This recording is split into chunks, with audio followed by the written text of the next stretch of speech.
Let me show you how we can enter and exit the safe mode on the Motorola Edge 70. So in order to enter the safe mode, first we need to open the power menu.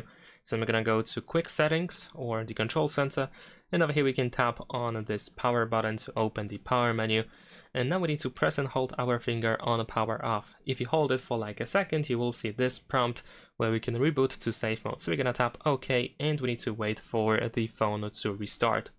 And once the phone restarts, you will definitely be in the safe mode. Alright, there we go. As you can see in the bottom left corner, we are indeed in the safe mode. Over here, of course, you only have access to the basic apps that are pre-installed, and the airplane mode is enabled. And if you want to exit the safe mode, you just have to reboot your phone, so we can go back to the power menu and just restart the phone. And this time, once the phone turns itself on, you will be back into the normal mode. Thanks for watching, leave a like and subscribe.